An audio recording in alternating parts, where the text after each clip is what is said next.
Here, this is what I love, Charles Davis mock drafts, because you put it out there, you go bold on occasion, and you just put it all out there for the people. Let's start right here at number 11 with the Minnesota Vikings. We go bold right off the bat, or are we going to go obvious? Well, Amari Cooper went number 4 to the Oakland Raiders, so you would think my number 1 receiver, Kevin White, will come off the board here. No, I'm going back to a familiar teammate for quarterback Teddy Bridgewater, and that's Devontae Parker. I said before the Combine that Parker would rise and be considered one of the top receivers in the draft.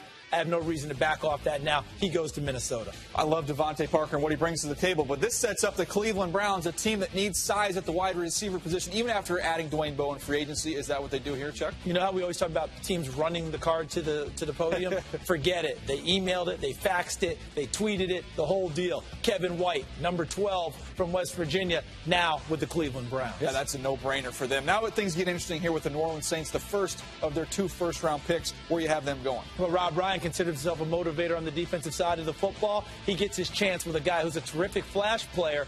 Imagine if we get this guy going all the time. That's Bud Dupree, the outside linebacker from Kentucky, nearly 270 pounds. When he's right, he is something else. You talk about upside. Bud Dupree has it in spades. A lot of teams are mixed on sky-high grade. Some people think he's more of a bottom-of-the-first-round type guy. Nobody doubts his potential. All right, let's move on here to number 14, Miami Dolphins. All right, how about the Dolphins? They continue to get better on defense. They want to go ahead and upgrade a little bit the cornerback position. Trey Waynes from Michigan State goes to Miami Dolphins, the first cornerback off the board. Yeah, this Miami defense could be scary good. You add Trey Waynes into the mix with his length, his speed, his ability to play the ball down the field. Whew. Good-looking defense. And is a very willing tackler, whether it's the run game or the pass game. All right, let's keep things moving here. Now we get to the San Francisco 49ers. A wild off-season for them. They need to hit this one right here. Need to knock it out of the park. Number 15, where do they go? Well, Jim Tom Sewell is an old line coach, isn't he? Doesn't matter whether it's offensive line, defensive line. They still want to play with power. Mike Iupati's no longer there at guard. La'el Collins, who played left tackle at LSU, plug him in as a guard for the San Francisco 49ers. They still have Carlos Hyde to run the football. Has some flexibility. You have an injury, could easily slide out to tackle. All right, Houston Texans 16. What do they do? Well, they've got to get better, and they've got to get better in the secondary. You got to go with Landon Collins from Alabama, the first safety off the board, probably the only first-round safety. So the Collins, no relation. No relation. Landon go back-to-back. Now we move on to the San Diego Chargers. And this is where I've had a running back going. They lost Ryan Matthews. Are we on the same page here? Oh, we're definitely on the same page. It's going to be Melvin Gordon from the University of Wisconsin, a 3-down running back. I love the evolution of him throughout his years in college. He went from being kind of a gimmick back with jet and fly sweeps in his first year to becoming more of a full-time guy second year. In the third year, the feature guy, and kept adding to his game, catching the ball and an excellent pass protector. I love what he does in pass protection. He'll be the last butt between the pass rush and Phillip Rivers. I think that's a huge aspect of his game. All right, Kansas City Chiefs.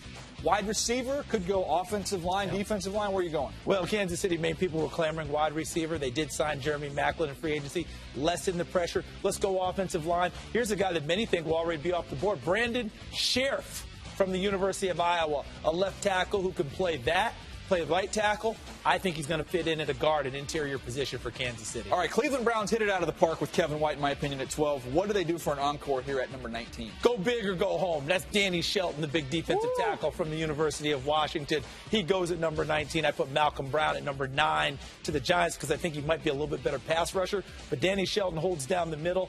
I don't care what defense you're in, Daniel. No matter what, when he lines up, he's an automatic 2-gapper. That is a big man. You cannot move him at the line of scrimmage. I think that's a great draft for the Cleveland Browns. Leaves us with one team here, the Philadelphia Eagles.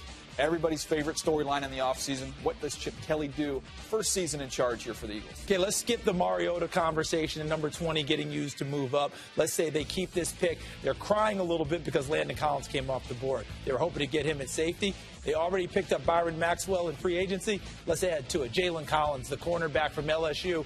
Fits the body type that Chip Kelly's looking for. Long, agile. He's a guy I think has got, let's use it again, upside. Going to continue to get better at the corner position. Oh, I love what you've done here. 11 through 20 for Charles Davis' mock draft. I think the big winners here, the Cleveland Browns, Kevin White and Danny Shelton. Not a bad haul there for the Cleveland Browns.